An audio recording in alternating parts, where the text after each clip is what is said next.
میرے محترم دوستوں، بزرگوں، عزیزوں، انسان کو اللہ تعالیٰ نے دنیا کے اندر علم کے بغیر بھیجا ہے۔ دنیا کے اندر انسان کو آنے کے بعد اپنے مقصد زندگی کو پہچاننے کے لیے علم کی ضرورت پڑتی ہے۔ فرمایا جس کے پاس علم کی روشنی نہیں ہے وہ تاریکی کی ظلمتوں اور اندھیروں کے اندر کھڑا ہے۔ جس کے پاس علم کی روشنی نہیں ہے وہ صحیح انسان کہلانے کا حقدار ہی نہیں ہے۔ جہاں بغیر علم کے انسانوں کی بستی آباد ہے، حقیقت میں وہ انسانوں کی بستی نہیں ہے، وہ جانوروں کی بستی ہے۔ علم اپنے اندر اتنی بڑی اہمیت اور طاقت رکھتا ہے۔ اللہ تعالیٰ قرآن مجید میں ارشاد فرماتے ہیں واللہ اخرجکم من بطون امہاتکم لا تعلمون شیئا۔ تمہیں اللہ نے جب پیدا فرمایا تم کچھ نہیں جانتے تھے، تمہیں کچھ پتہ نہیں تھا، تو انسان کو اشرف المخلوقات بنایا، علم کے بغیر بھیجا ہے۔ وَوَجَدَكَ ضَالًّا فَهَدَىٰ وَوَجَدَكَ عَائِلًا فَأَغْنَىٰ أَلَمْ يَجِدْكَ يَتِيمًا فَآوَىٰ۔ اللہ اپنے نبی سے فرما رہا ہے کہ تجھے رستہ اللہ نے دکھایا ہے، تیری ہر کام میں رہنمائی اللہ نے کی ہے، تو یتیم تھا، تیرا ٹھکانہ اللہ نے بنایا ہے۔ تو انسان دنیا کے اندر جاہل پیدا ہوتا ہے اور اس کے بعد اسے ہر چیز سیکھنی پڑتی ہے اور سکھائی جاتی ہے۔ اسے بولنا سکھایا جاتا ہے، چلنا سکھایا جاتا ہے، کھانا کھانے کا طریقہ سکھایا جاتا ہے، بیت الخلاء میں کیسے جانا ہے سکھایا جاتا ہے، ناپاکی کیسے دور کرنی ہے سکھایا جاتا ہے۔ انسان پل پل پہ سیکھنے کا محتاج ہے۔ اس لیے اللہ تعالیٰ قرآن مجید میں ارشاد فرماتے ہیں قُلْ هَلْ يَسْتَوِي الَّذِينَ يَعْلَمُونَ وَالَّذِينَ لَا يَعْلَمُونَ۔ جس کو اللہ نے علم دیا ہے اور جس کے پاس علم نہیں ہے یہ دونوں برابر نہیں ہو سکتے۔ علم والے کا مقام مرتبہ اللہ نے بلند کیا ہے۔ فرمایا من سہل اللہ، جس کو اللہ نے علم دیا اس کے لیے اللہ نے جنت کا راستہ آسان کر دیا۔ قرآن مجید میں اللہ تعالیٰ دوسری جگہ میں ارشاد فرماتے ہیں یرفع اللہ الذین آمنوا منکم والذین اوتوا العلم درجات۔ انسان کی عظمت اور بلندی علم کے ساتھ ہے۔ جس کو اللہ علم دیتے ہیں اس علم کی برکت سے اللہ اسے درجات کی بلندی نصیب فرما۔ اللہ تعالیٰ سورۃ فاطر میں ارشاد فرماتے ہیں انما یخشی اللہ من عبادہ العلماء۔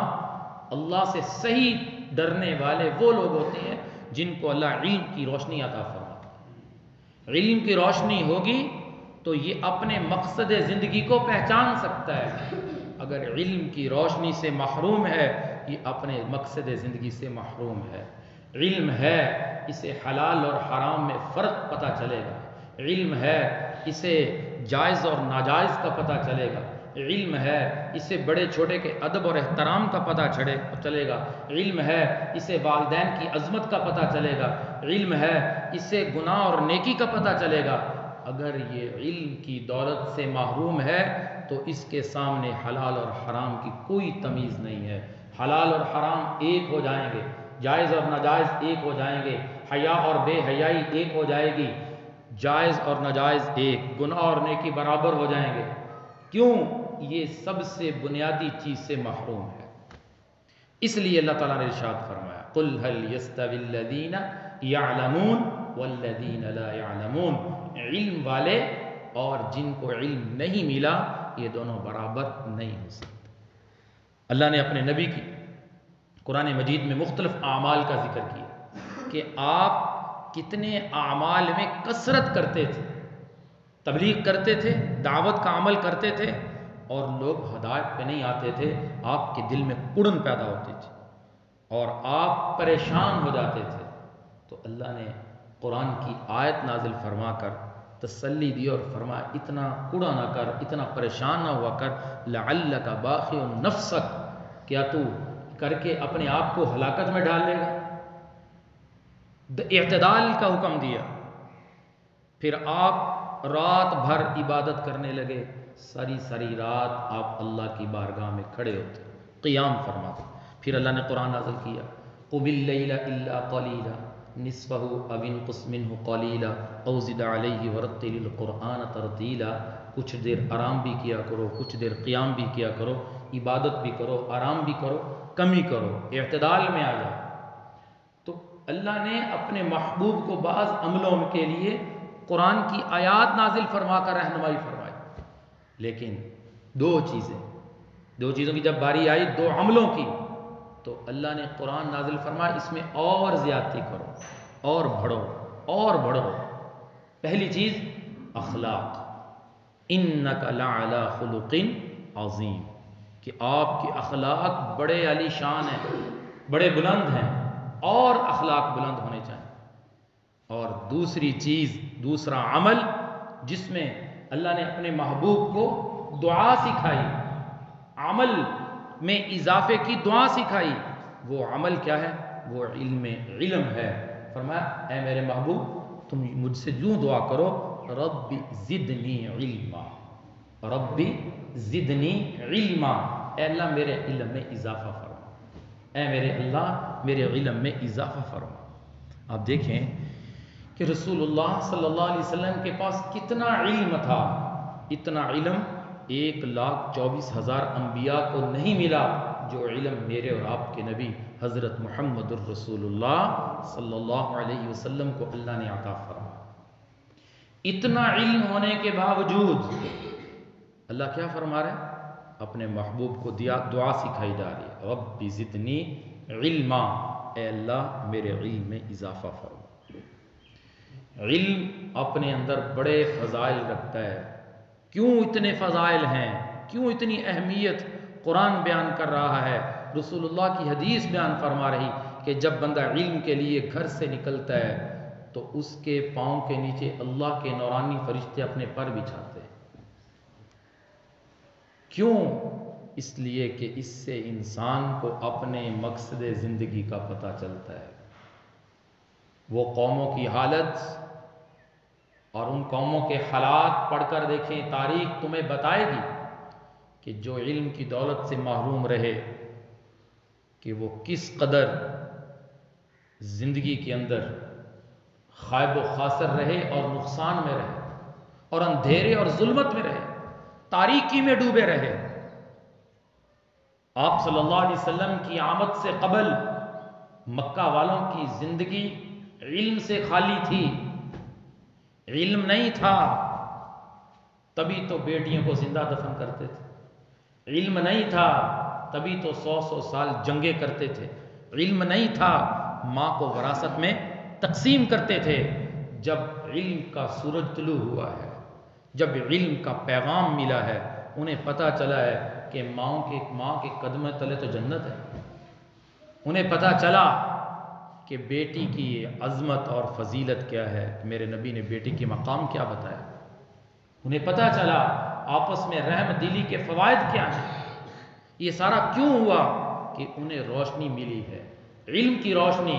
جب علم کی روشنی سے بندہ خالی ہوتا ہے، انسان خالی ہوتا ہے، وہ انسان نما جانور ہوتا ہے۔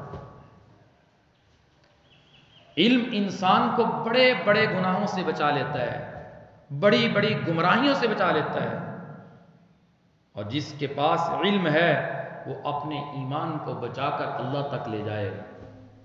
جسے علم نہیں ہے اس کا ایمان اس سے چھین لیا جائے، یہ تو خطرے کی بات ہے۔ پل پل پہ ہمارے ایمان پہ ڈاکے ڈالے جا رہے ہیں، ہم سے ایمان کی طاقت چھیننے کی کوشش ہو رہی ہے۔ جس کو اللہ نے علم دیا ہے، جو اہل علم کی مجلس میں بیٹھتا ہے، رسول اللہ صلی اللہ علیہ وسلم نے فرمایا جس انسان کو، جس بندے کو تم دیکھو سمجھدار ہونے کی علامت اس میں دیکھنی ہو تو یہ دیکھو کہ اس کا آنا جانا اہل علم کے پاس ہے، اس کے سمجھدار ہونے کی گواہی دو۔ جس کا آنا جانا اہل علم کی مجلس میں ہوتا ہے وہ انسان سمجھدار ہے۔ تو رسول اللہ صلی اللہ علیہ وسلم نے فرمایا کن عالمن، تم عالم بنو، فرمایا او متعلمن، اگر عالم نہیں بن سکتے تو متعلم، علم سیکھنے والے بن جاؤ۔ فرمایا او متعلمن، اگر تم متعلم نہیں بن سکتے، او مستمعن، تم علماء کی بات سننے والے بن جاؤ، ان کی صحبت میں بیٹھو، ان کی مجلس میں بیٹھو۔ اگر تم سے یہ بھی نہیں ہو سکتا، تم عالم بھی نہیں بن سکتے، پہلا درجہ تھا عالم بنتے، دوسرا درجہ تھا عالم نہیں بنتے طالب علم بن جاتے، تم طالب علم بھی نہیں بن سکے، تم ان کی گفتگو تو سنو، ان کی گفتگو سے اللہ تمہیں علم کی روشنی نصیب فرمائے۔ اگر تم ان کی گفتگو بھی نہیں سن سکے تو یوں تو کرو نا، او محبن، تم ان سے محبت کرنے والے بنو، او محبن، ان سے محبت کرنے والے بنو، یہ بھی تمہیں فائدہ دے۔ اہل علم سے تم محبت کرو، کیوں؟ اس لیے کہ اہل علم کو اللہ نے بڑا مقام عطا فرمایا۔ حضرت زید بن حارثہ رضی اللہ تعالی عنہ بڑے علم والے تھے، حضور صلی اللہ علیہ وسلم کے منہ بولے بیٹے تھے، حضور نے بیٹا بنا لیا تھا۔ تو سواری پہ سوار ہونے لگے، سادات میں سے غالباً ابن عباس تھے یا کوئی اور شخصیت تھی، وہ سادات میں سے تھے، سید خاندان آل رسول میں سے تھے۔ تو زید بن حارثہ سواری پہ سوار ہونے لگے تو انہوں نے سواری پر سوار ہونے کے لیے اپنا کندھا پیش کیا کہ میرے کندھے کا سہارا لیں۔ تو زید بن حارثہ کہنے لگے آپ آل رسول ہیں، آپ یہ کام کر رہے ہیں، آپ کو اللہ نے ایک شان بخشی ہے، آپ کی نسبت رسول اللہ صلی اللہ علیہ وسلم سے ہے۔ تو اس سادات میں سے جو شخصیت تھی انہوں نے کیا ارشاد فرمایا؟ فرمانے لگے اہل علم کی قدر کرنا سادات کی شان ہے، یہ سادات کے لیے فخر ہے، اہل علم کی قدر کرنا، اس لیے آپ اہل علم ہیں، میں اپنا کندھا آپ کے لیے پیش کر رہا ہوں۔ یرفع اللہ الذین آمنوا، اللہ ان ایمان والوں کو بلندی نصیب فرماتے ہیں، کن کو؟ والذین اوتوا العلم درجات، جن کو اللہ علم کے درجے نصیب فرماتا ہے، اللہ انہیں بلندی نصیب فرماتا ہے۔ صحابہ میں ان صحابہ کا بڑا مقام ہوتا تھا جن کو اللہ نے علم عطا فرمایا۔ حضرت علی رضی اللہ تعالی عنہ کے لیے رسول اللہ صلی اللہ علیہ وسلم نے علم کی دعا کی، ابن عباس کے لیے علم کی دعا تھی، اللہ نے پھر ان سے علم کا کتنا کام لیا۔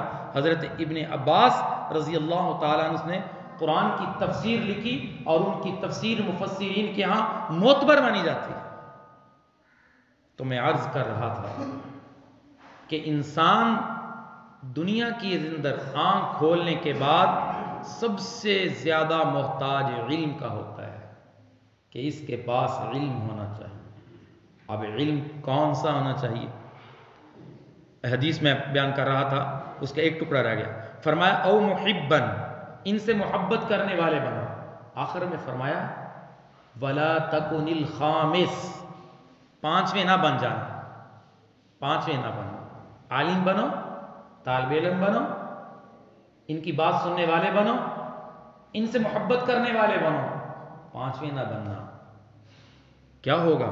رسول اللہ صلی اللہ علیہ وسلم نے فرمایا فتہلک، تم ہلاک کر دیے جاؤ گے، تم برباد کر دیے جاؤ گے جب تم اہل علم سے نفرت کرو گے، جب تم ان سے محبت نہیں کرو گے، جب تم ان سے بغض رکھو گے تم ہلاک کر دیے جاؤ گے۔ جب اہل علم کی نفرت دل میں ہوگی تو وہ حلال اور حرام کا مسئلہ کس سے پوچھے گا؟ علم کس سے حاصل کرے گا؟ جائز اور ناجائز کس سے پوچھے گا؟ مقصد زندگی کا کس سے سوال کرے گا؟ علماء سے تو نفرت ہے، علماء سے تو بغض ہے، اہل مدارس سے تو نفرت ہے، تو پھر یہ گمراہیوں کی تاریکی میں ڈوب جائے گا۔ تو اس لیے رسول اللہ صلی اللہ علیہ وسلم نے فرمایا پانچویں نہ بننا، 5ویں نہ بننا۔ اللہ نے علم والوں کو وہ مقام عطا فرمایا ہے۔ تو قیامت کے دن اعلان ہوگا، این العلماء فقہا، علماء اور فقہا کہاں ہیں؟ ساری امتوں کے علماء فقہا کھڑے ہو جائیں گے، پھر اعلان ہوگا این المؤذنون، مسجد کے مؤذن کہاں ہیں؟ تو اس امت کے مؤذن کھڑے ہیں، کیونکہ پہلی امتوں میں باجماعت نماز نہیں تھی۔ پھر اعلان ہوگا این الائمہ، امام مسجد کہاں ہے؟ تو پھر اس امت کے مسجد کے امام کھڑے ہو جائیں گے، تو اللہ تعالیٰ فرمائیں گے تم بلا حساب جنت میں چلے جاؤ، مجھے دوسرے لوگوں کا حساب لینے دو۔ علم والے معمولی نہیں ہیں، علم خود اپنی ایک شان رکھتا ہے، علم خود ایک طاقت رکھتا ہے، اس لیے اللہ علم کی برکت سے علم والوں کو بلندی نصیب فرمائے گا۔ تو قرآن کہہ رہا ہے قُلْ هَلْ يَسْتَوِي الَّذِينَ يَعْلَمُونَ وَالَّذِينَ لَا يَعْلَمُونَ، علم والے اور بغیر علم والے برابر نہیں ہو سکتے۔ رسول اللہ صلی اللہ علیہ وسلم کی حدیث سے فرمایا اگر تم کسی انسان پر رشک کرو، کسی انسان پر رشک کیا جائے تو وہ دو طرح کے لوگ ہیں، دو انسان ہیں، ان کو رشک کی نگاہ سے دیکھا جائے۔ لا حسد الا فی الاثنین، رشک کرنا ہے تو دو لوگوں پہ کرو، ایک وہ جس کو اللہ نے قرآن کا علم دیا ہے، قرآن کی روشنی دی ہے، قرآن کی خوبصورتی دی ہے، قرآن کا علم دیا ہے، اور وہ اس قرآن کے علم کو لوگوں میں تقسیم کر رہا ہے، اس پہ رشک کرو کہ دیکھو اللہ نے اسے قرآن کی دولت دی اور یہ لوگوں میں قرآن کی دولت کو تقسیم کرتا ہے۔ خیرکم من تعلم القرآن وعلم، پوری روئے زمین پہ سب سے بہترین انسان رسول اللہ کا اعلان وہ ہے جو قرآن سیکھتا ہے اور لوگوں کو سکھاتا ہے۔ اس حدیث کو روایت کرنے والے ابو عبد الرحمن فرماتے ہیں جب سے میں نے یہ حدیث عثمان غنی رضی اللہ تعالیٰ عنہ سے سنی اس وقت میں نے سارے مشغلے چھوڑ دیے، 72 سال میں نے زندگی کے قرآن سکھانے میں لگا دیے، 72 سال زندگی کے قرآن پڑھنے پڑھانے میں لگا دیے۔ اس ایک حدیث نے مجھے قرآن پڑھنے پڑھانے پہ لگایا کہ خیرکم، تم میں سب سے بہترین انسان وہ ہے جو قرآن کی دولت لوگوں میں تقسیم کرتا ہے۔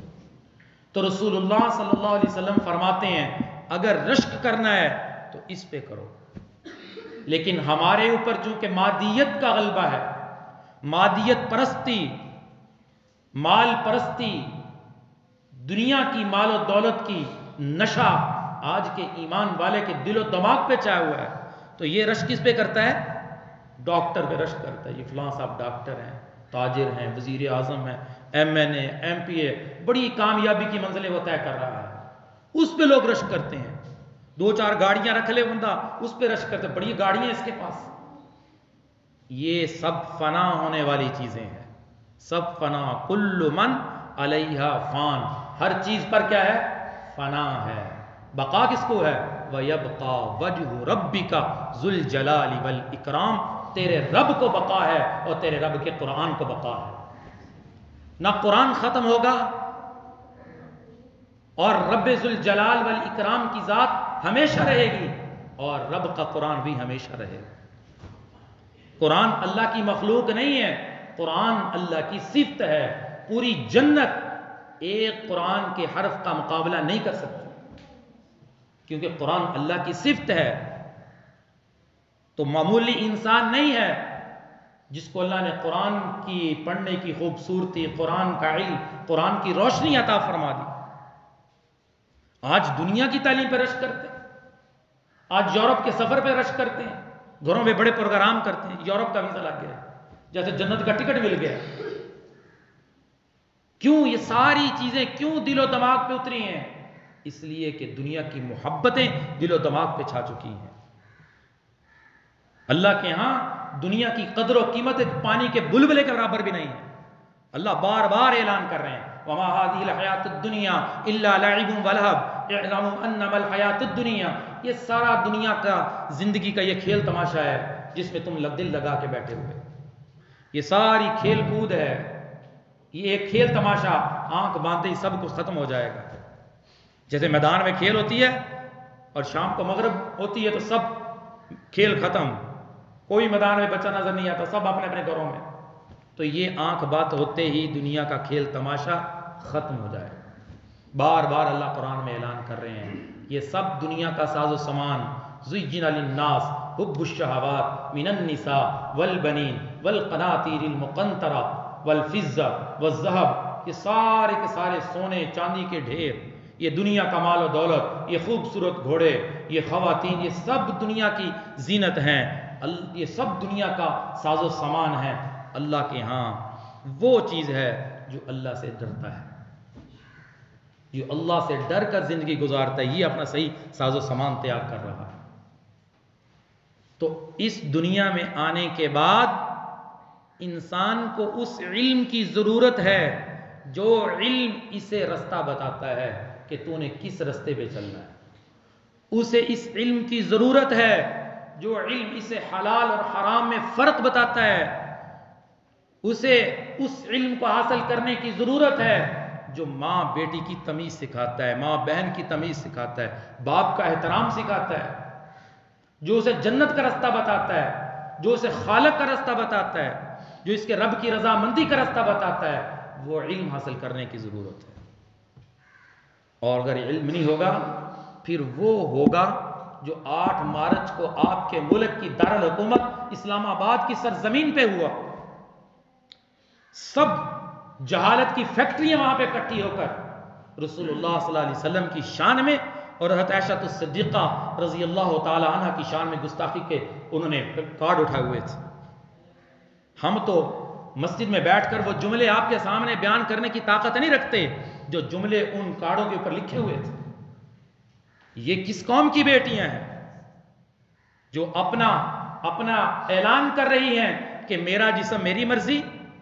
اس قدر خطرناک جملہ اس مدینے کی ریاست میں بولا جا رہا ہے جس کا حکمران کہتا ہے یہ مدینے کی ریاست بنانے کے لیے میں سیٹ پر بیٹھا ہوں۔ مدینے کی ریاست ایسی ہوتی ہے کہ قوم کی بیٹیاں بے حیا کر سرعام ناچ رہی ہوں اور حیا کا جنازہ نکال رہی ہوں اور قرآن کی آیات کے خلاف کارڈ پہ جملے لکھ کر سرعام اویزہ کیے جا رہے ہوں۔ یہ ملک اس لیے نہیں بنا تھا، پتہ نہیں کہاں سے آئی ہیں، ہم تو نہیں سمجھتے۔ جو قرآن کا مذاق اڑائے، جو رسول اللہ کا مذاق اڑائے، اسلام سے اس کا کوئی تعلق نہیں ہے۔ اسلام سے ایسی خاتون خارج ہے، ایسا مرد خارج ہے، اس کا قرآن سے تعلق نہیں، اس کا اسلام سے تعلق نہیں۔ رسول اللہ کی ایک سنت کو مذاق اڑانے والا اسلام سے نکل جاتا ہے۔ اٹھا لے فقہا کے فتوے، علماء کیا فرماتے ہیں؟ آپ کی ایک سنت کا مذاق، ایک شخص گناہ کرتا ہے، گناہ کو گناہ سمجھتا ہے، اسے توبہ کی توفیق مل جاتی ہے۔ جو گناہ کو گناہ نہیں سمجھتا وہ توبہ کے کیے بغیر دنیا سے چلا جاتا ہے۔ کس قدر یہ ظلم ہوا ہے اس پاک سرزمین پر، اور ہر سال یہ ہوتا ہے، اور حکمران آنکھیں بند کر کے یہ سب کچھ دیکھ رہے ہیں، آنکھیں بند کی ہوئے ہیں کہ ہمارے ملک کے اندر ہو کیا رہا ہے۔ صریح طور پر رسول اللہ صلی اللہ علیہ وسلم کی شان میں گستاخی کی۔ یہ کیوں؟ انہیں قرآن کی روشنی نہیں ہے، انہیں رسول اللہ کی احادیث کی روشنی نہیں ملی، اس لیے ان نعروں کے ساتھ وہ سڑکوں پہ آئی، اور اس کے پیچھے یورپ کی مکمل سرپرستی ان کو حاصل ہے۔ یورپ کی این جی اوز کروڑوں روپے اس کے اوپر لگا رہی ہیں کہ اس ملک کے نظام کو برباد کیا جائے، اس ملک کی خواتین کو برباد کیا جائے، انہیں بے حیا بنا دیا جائے، اس طریقے سے ان کو اسلام سے دور کر دیا جائے۔ جبکہ ہمارے پاس قرآن ہے، ہمارے پاس رسول اللہ کی حدیث موجود ہے، جو قرآن سے جڑا رہے گا، رسول اللہ کی حدیث سے جڑا رہے گا، انشاءاللہ اللہ اس کا خاتمہ ایمان پر فرمائے گا۔ یہ واحد ذریعہ ہے، یہ منبر رسول، یہ مسجد، یہ مدارس، یہ سب سے بڑا ذریعہ ہے اس وقت ایمان والوں کی ایمان کی حفاظت کا۔ اس لیے ہم بار بار اعلان کر رہے ہیں، بار بار اعلان کر رہے ہیں، خدا را اپنی اولادوں کو تربیت اسلام کے مطابق کرو، ان کو مدارس سے جوڑو، ان کو اہل علم سے جوڑو، ان کو علم کی مجلسوں میں بھیجو، ان کو علماء کے پاس بٹھاؤ، یہ کچھ سیکھیں کہ قرآن کیا کہتا ہے، رسول اللہ کی حدیث کیا کہتی ہے۔ انہیں پتہ چلے ہم نام کے مسلمان نہیں ہیں، ہم نے کام کے مسلمان بننا ہے۔ اب مجھے یہ بتائیں، جو نوجوان 12 کلاس تعلیم حاصل کر چکا ہے، اسے غسل کے فرض نہیں آتے، تو یہ کیسا مسلمان ہے؟ جس کو رسول اللہ کا غسل طریقہ نہیں آتا کہ آپ نے سنت طریقہ کیا بتایا غسل کرنے کا، یہ کیسا مسلمان ہے؟ جس کو نماز کے فرض نہیں پتا، 5 وقت کی نماز پڑھتا ہے اور اس نے ایم اے ڈگری کی نماز جنازہ کی دعا نہیں ہے۔ اتنے حیران ہوتے ہیں، خون کے عنصر ہوئے مسلمان وہ والدین جن کے بچوں کو نماز جنازہ پڑھنا نہیں آتا۔ کل کو باپ مر جائے کون جنازہ پڑھے گا؟ حالانکہ تاریخ اسلام اٹھا کر دیکھیں آپ، اتنا علم ہر مسلمان کے پاس ہونا چاہیے تھا کہ باپ مر جاتا، بیٹا مولوی صاحب کی تلاش نہ کرتا، خود جنازہ پڑھاتا۔ بیٹی کا نکاح ہوتا، باپ خود بیٹی کا نکاح پڑھاتا۔ کتنے کام خود کر سکتے ہیں۔ بیٹا گھر میں ولادت ہو جائے بچے کی، اذان کے لیے مولوی صاحب آئے، خود اذان بھی نہیں دے سکتے، حافظ کی، قاری کی، عالم کی تلاش ہوتی ہے، اور پھر کہتے ہیں بچہ مولوی بن جائے گا، کھائے گا کہاں سے؟ اللہ اکبر، کیسا عجیب جملہ ہے۔ یہ ان لوگوں نے اہل مدارس، اہل علماء سے دور کرنے کے لیے کہ مسلمان کا رابطہ مسجد سے کٹ جائے، مسجد سے کٹ جائے، علماء سے کٹ جائے، مدارس سے کٹ جائے، تو جب رابطہ کٹے گا تو اس کو شکار کرنا بڑا آسان ہو جائے گا۔ مسجد میں جائے گا دین کی بات سنے گا، مسجد میں جائے گا علم کی بات سنے گا، علماء سے رابطہ رکھے گا، مسائل پوچھ کر چلے گا، تو کچھ نہ کچھ ایمان کی حفاظت باقی رہے گی۔ جب کٹے گا تو آپ کو پتہ ہے جو پتنگ پیچھے ڈور سے کٹ جائے اس کا حال کیا ہوتا ہے، پھر وہ ڈنڈوں کے حوالے ہوتا ہے، پھر وہ تباہ ہو جاتا ہے، برباد ہو جاتا ہے، کسی کے ہاتھ نہیں آتا۔ تو جب رابطہ ہوگا، علم کی روشنی پیچھے سے ملتی رہے گی، انشاءاللہ ایمان محفوظ ہو جائے گا۔ تو ہمارے مدارس عربیہ کے سال کا اختتام ہو رہا ہے اور نئے داخلوں کا آغاز ہو رہا ہے۔ علماء اس سال لاکھوں کی تعداد میں اہل مدارس قوم کو علماء کی ایک پوری کھیپ تیار کر کے پیش کر رہے ہیں۔ ہزاروں حفاظ معاشرے کو مل رہے ہیں، لاکھوں قرائے کرام اس معاشرے کو مل رہے ہیں۔ یہ پوری انسانیت، تاجروں کی، مختلف شعبوں سے تعلق رکھنے والے علماء کا، اہل مدارس کا احسان نہیں بلا سکتے، جنہوں نے ان کے ایمان کو بچایا ہوا ہے۔ آپ کے بچوں کو قرآن کی تعلیم دے رہے ہیں، آپ کے بچوں کو قرآن سکھا رہے ہیں، اور قرآن اور دین کی تعلیم بالکل مفت دی جا رہی ہے۔ کسی سے کوئی پیسوں کا مطالبہ نہیں کیا جا رہا کہ بھئی اپنے بچے کو انسان بنانے کے لیے، میں تو انسان کہتا ہوں، انسان بنانے کے لیے علم سکھا دو، اتنا علم سکھا دو، اسے حلال اور حرام کا تو پتہ چلے، اسے جائز اور ناجائز کا تو پتہ چلے۔ لیکن کیا کریں، دل سے اہمیت نکل گئی کہ میرا باپ، میرا بیٹا کچھ بن جائے، میرے لیے صدقہ جاریہ بن جائے۔ رسول اللہ صلی اللہ علیہ وسلم نے فرمایا جب کوئی مر جاتا ہے ہر چیز ختم ہو جاتی ہے، لیکن 3 چیزیں باقی رہتی ہیں۔ ان میں فرمایا ایک نیک اولاد انسان کا بہترین صدقہ جاریہ ہے، نیک اولاد بہترین صدقہ جاریہ ہے۔ اگر اولاد کو نیکی نہیں سکھاؤ گے، مر جاؤ گے، کوئی بیٹا آپ کے لیے، کوئی بیٹی آپ کے لیے دعا کرنے کے لیے ہاتھ نہیں اٹھائے گا، بہت کم ہوگا۔ تو یہ وقت ہے کہ اپنے بیٹوں کو قرآن کا حافظ بناؤ، قرآن کا عالم بناؤ۔ جس کو اللہ نے 3-4 بیٹے دے دیے ہیں وہ عزم کر لے کہ انشاءاللہ قرآن کی دولت ہمارے گھر میں آئے گی۔ میرے نبی نے فرمایا حافظ قرآن کے والدین کو اللہ ایسا تاج پہنائے گا جس کی روشنی سورج سے زیادہ ہو، اور فرمایا حافظ قرآن سے اللہ فرمائے گا جنت کے درجے چڑھتا جا، جہاں تیری بناس ہوگی وہی تیرا مقام ہوگا۔ یہ اور حافظ قرآن کو اللہ اجازت دے گا کہ تیرے عزیز و قارب جاننے والوں میں جس پر جہنم واجب ہو چکی ہے 10 لوگوں کا نام لے، ابھی اسے جہنم سے نکال کر جنت میں بھیج دیتے۔ ایک حافظ 10 لوگوں کی سفارش کرے گا جن پر جہنم واجب ہو چکی ہوگی، انہیں اللہ حافظ قرآن کی سفارش سے جہنم سے نکال کر جنت میں بھیجے گا۔ اور ایک عالم 72 لوگوں کی سفارش کرے گا. اور اللہ تعالیٰ ترازو قائم فرمائے گا نیکیوں کا وزن کرنے کے لیے. عالم آئے گا, اس کی نیکیوں کا ترازو تھوڑا سا ہلکا آنے لگے گا, ایک سفید نما چیز آئے گی, اس کی نیکیوں کے ترازو میں پڑے گی, اس کا ترازو والا جو پلڑا ہوگا وزنی ہو جائے گا. وہ حیران ہوگا, وہ پوچھے گا یہ کیا ہے؟ تو اسے بتایا جائے گا یہ تیرا علم جو تو نے دنیا میں حاصل کیا تھا, آج تیرے نیکیوں کے پلڑے کو اس نے وزنی کر دیا ہے. اس کی بخشش اور مغفرت کا اعلان ہوگا. تو اللہ تعالیٰ نے علم کو بڑا ایک مقام اور فضیلت بخشی ہے. تو اس لیے میرے بھائیوں, آپ اپنے بچوں کو دنیا کی تعلیم دلوائیں. دنیا کی تعلیم اچھی نیت سے حاصل کرنا بھی ثواب ہے, ارادے نیک ہوں, نیت اچھی ہو, قوم کی خدمت ہو, مختلف شعبوں میں جائیں. لیکن ہم یہ کہتے ہیں مختلف شعبوں میں جا کر کام کرے, کوئی ڈاکٹر بننا چاہتا ہے ڈاکٹر بنے, کوئی پائلٹ بننا چاہتا ہے پائلٹ بنے, جو بھی قوم کی صحیح طریقے سے خدمت کرنا چاہتا ہے کرے, لیکن اتنا علم اپنے ساتھ لے کر چلے جس سے اپنی زندگی اسلام کے مطابق گزار سکے. اگر عالم نہیں بن سکتے, کیا فرمایا اللہ کے نبی نے, میں نے پہلے حدیث فرمائی, عالم بن جاؤ. عالم نہیں بن سکتے, طالب علم تو بن جاؤ.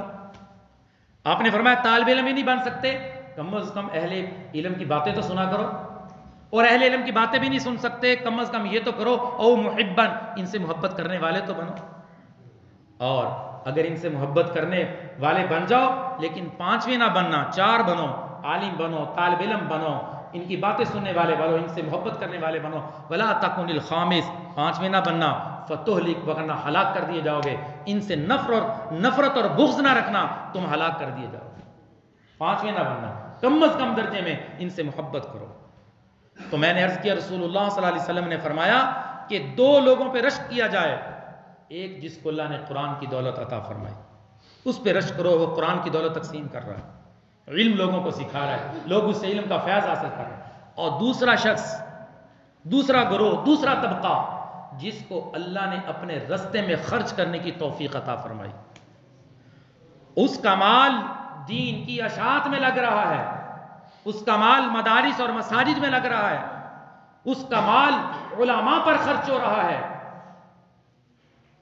اس پر رشک کرو کہ یا اللہ جیسے تو نے اس کو اپنے رستے میں خرچ کرنے کی توفیق عطا فرمائی ہے, مجھے بھی توفیق عطا فرما. کون فرما رہا ہے؟ رسول اللہ صلی اللہ علیہ وسلم کا فرمان. ان پر رشک کرو. اور یہ 2 طبقے ایسے ہیں کہ ہر دور میں مسلمانوں کے احسان مند رہے. امت مسلمہ ان 2 لوگوں کا, ان 2 طبقوں کا احسان نہیں بلا سکتی. ایک اہل علم کا طبقہ اور ایک اہل سخاوت کا طبقہ. جب دونوں طبقے ملتے ہیں تو دین کو ترقی ملتی ہے, دین کی اشاعت ہوتی ہے. اور جن ملکوں میں یہ دونوں طبقے ختم ہو گئے, اہل سخاوت نہ رہے یا اہل علم نہ رہے, اللہ نے ان کی نسلوں سے دین کو ختم کر دیا. ان کی نسلوں میں دین باقی نہیں رہا. دین وہیں باقی ہے جہاں اہل سخاوت بھی موجود ہیں, یہاں اہل علم بھی موجود ہے. علم موجود ہے لیکن مدرسہ مسجد کے لیے, علم پھیلانے کے لیے ضروریات, مال نہیں ہے, دولت نہیں ہے, پیسے نہیں. علم اکیلا کیا کرے گا؟ علم ہے, اگر علم نہیں ہے, پیسہ موجود ہے, علم کیسے پھیلے گا؟ پھیلانے والا کوئی نہیں. تو رسول اللہ صلی اللہ علیہ وسلم نے 2 لوگوں کا ذکر فرمایا کہ یہ 2 لوگ 2 طبقے اس امت کے بہت بڑے محسن ہیں. یہ مساجد, یہ مدارس یہ کیسے چل رہے ہیں؟ یہ اہل سخاوت کی برکت سے چل رہے ہیں, اہل سخاوت کے مال خرچ کرنے سے چل رہے ہیں. اور جس کا پیسہ دین کی اشاعت میں لگ گیا, پتہ نہیں کہاں تک اس روپے پیسے سے علم کی اشاعت ہوگی. فرمایا قیامت کے دن کچھ نیکیاں انسان کے سامنے ایسی آئیں گی, یہ پوچھے گا یہ نیکی میں نے کی نہیں, یہ میرے کھاتے میں کیسے آ گئی, یہ تو میں نے کی نہیں. تو اسے بتایا جائے گا تو نے مال خرچ کیا تھا ایسی جگہ پہ جہاں دین کی اشاعت ہو رہی تھی, وہ دین کی اشاعت کڑی سے کڑی ملتی دور تک چلی گئی, اور تیرے نامہ اعمال میں نیکیوں کی سپلائی جاری رہی. اس لیے فرما او محبان, ان مدارس سے محبت کرو. ایک روپیہ پیسہ تمہارا علم والوں پر خرچ ہو, اہل علم پر خرچ ہو, اس سے قرآن کی اور دین کی اشاعت ہوگی. تمہاری نسلوں میں دین باقی رہے گا, تمہاری اولادوں میں دین باقی رہے گا. تو الحمدللہ اللہ کے فضل و کرم سے ہم نے اس مرکز میں تقریباً ہر عمر کے طبقے کے لیے لوگوں کے لیے ہم نے دین سکھانے کا انتظام کر رکھا ہے. ہم تو دعوت دے رہے ہیں. ہمارے الحمدللہ شعبہ حفظ میں اب داخلے جن کے بچے پرائمری کر چکے یا 7ویں 8ویں کلاس پڑھ چکے وہ متوجہ ہوں، وہ اپنے بچوں کو قرآن کی حفظ کرنے کی نیت کریں کہ انشاءاللہ میں اپنے بیٹے کو حافظ قرآن بناؤں گا، کل کو قیامت والے دن اپنے سر پہ سورج سے زیادہ روشنی والا تاج اللہ سے لوں گا. کرتے ہو عزم؟ انشاءاللہ ہر گھر میں ایک حافظ ضرور بنے گا، اور اس کے لیے ہمارے داخلوں کا آغاز ہے الحمدللہ. تو آپ اپنے بچوں کو لائیں، اپنے اس خوبصورت صاف ستھرے ماحول میں عرب لہجے میں پڑھانے کا انتظام کرتے ہیں تو یہاں کے ماحول میں.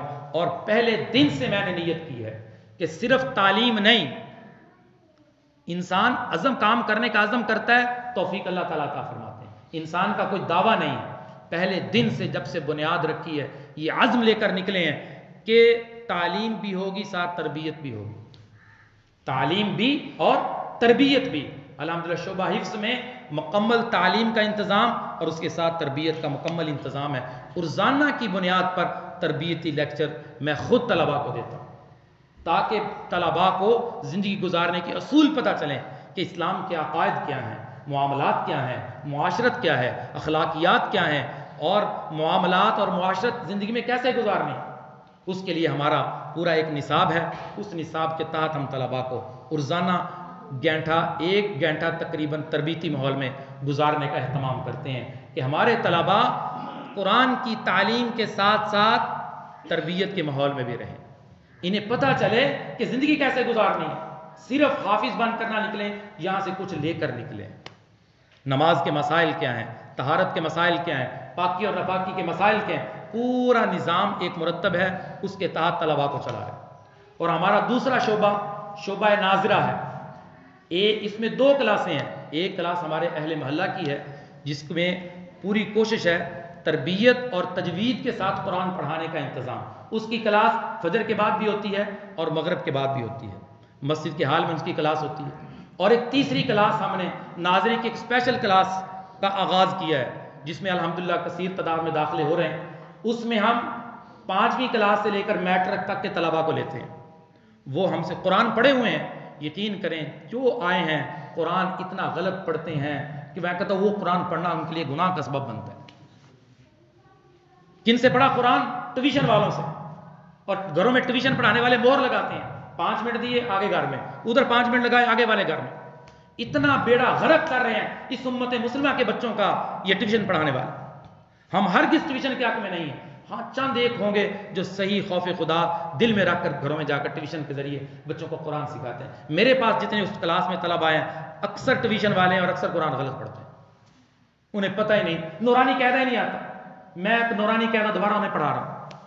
اس لیے جس طرح آپ دنیاوی تعلیم میں اپنے بچے کے لیے اچھے سکول کا انتخاب کرتے ہیں، ایمان والو قرآن کی اچھی تعلیم کے لیے اچھے ادارے کا انتخاب کرو.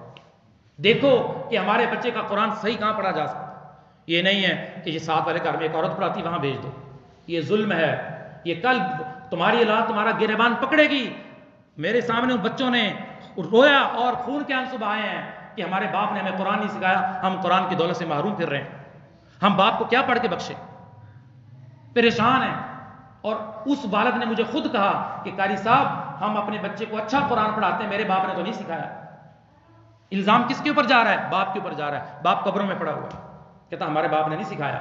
لیکن میں اپنے بچوں کے ساتھ ایسی زیادتی نہیں کرنا چاہتا، ہمارے بچوں کو اچھا قرآن پڑھائیں. تو ہم نے اس کلاس کے اندر بھی تربیت کے ساتھ مسائل کے ساتھ ساتھ قرآن کو تجوید کے ساتھ پڑھانے کا مکمل انتظام. آپ کے بچے ہمیں 1 گھنٹہ دیں گے انشاءاللہ، 1 مہینے کے بعد ہم آپ سے رزلٹ لے لیں کہ آپ کے بچے وضو کے فرائض، وضو کی سنتیں، نماز کے فرائض، نماز کی سنتیں، نماز کے واجبات، سجدہ صاحب کرنے کا طریقہ، مکمل جو ان کی ضرورت ہے انشاءاللہ انہیں یہاں سے دے کر بھیجیں. آپ ارادہ کریں کہ انشاءاللہ سکول کی تعلیم کے ساتھ ساتھ ہمارے بچے روزانہ یہاں آپ کو 1 گھنٹہ دیا کریں. 6 دن ان کی کلاس ہوتی ہے، 1 دن جمعرات کو مغرب کے بعد چھٹی ہوتی ہے. مغرب کی نماز یہاں پہ پڑھتے ہیں اور عشاء کی نماز پڑھ کے یہاں سے روانہ ہوتے ہیں. آدھا گھنٹہ انہیں قرآن کی تعلیم دیتے ہیں، آدھا گھنٹہ ان کو علم سکھانے کا لیکچر دیتے ہیں کہ علم کیا ہے. اور چوتھا شعبہ ہمارے پاس یہاں پہ علم دین کورس کے نام سے، اس میں بڑی عمر کے 8ویں سے لے کر 11ویں 12ویں کے طلباء تاجر حضرات ہیں، ہر عمر کے طبقے کے لوگ اس میں آ سکتے ہیں، زیادہ اس میں نوجوان ہیں، اس میں ہم ان لوگوں کو ان کی کلاس ہفتہ اور اتوار 2 دن ہوتی ہے، مغرب سے عشاء، ہفتہ اور اتوار، اس میں ہم تجوید کے ساتھ قرآن اور فقہی مسائل اور آپ صلی اللہ علیہ وسلم کی خوبصورت سیرت، آپ کی زندگی، یہ 3 چیزیں نوجوانوں کو سکھانے کا اہتمام کرتے ہیں۔ وہ الگ کورس ہے، تو اس میں بھی جو اسکول کالج کے بڑے طلباء ہیں وہ اس کلاس میں ضرور شرکت کریں، کم از کم اپنی اسکول کی تعلیم حاصل کریں۔ ہم کوئی منع نہیں کرتے بڑے سے بڑے عہدے پہ چلے جائیں، لیکن ہم وہ چیز آپ کو ساتھ دے رہے ہیں کہ زندگی کے ہر موڑ پہ، زندگی کے ہر شعبے میں یہ آپ کو فائدہ دے گا۔ ایک مرتبہ کر لیں، 1 سال کا کورس ہے، سال کے اندر انشاءاللہ آپ اپنے اندر علم کی روشنی محسوس کرو گے۔ آپ کو پتہ چلے گا نماز میں یہ غلطی ہو گئی ہے، میں نے سجدہ صاحب کرنا ہے، یہ مجھ سے غلطی ہو کہ میں نے سجدہ صاحب نہیں کرنا، یہ غلطی ہو میں نے نماز دوبارہ پڑھنی ہے، کس پانی سے میں وضو کر سکتا ہوں، کس سے نہیں کر سکتا، پاکی کے مسائل کیا ہیں، ناپاکی کے کیا ہیں، حلال کے مسائل کیا ہیں، حرام کے کیا ہیں، جائز کے مسائل کیا ہیں، ناجائز کے کیا ہیں، یہ پوری ڈیٹیل اس کورس میں پڑھائی جاتی ہے۔ یہ 4 شعبے الحمدللہ یہاں پہ 1 سال کے عرصے میں کام کر رہے ہیں، یہ آپ کے سامنے ہیں۔ تو اس لیے آپ کی خدمت میں آخری بات عرض ہے کہ علم کی دولت سے اپنے بچوں کو محروم نہ رکھیں۔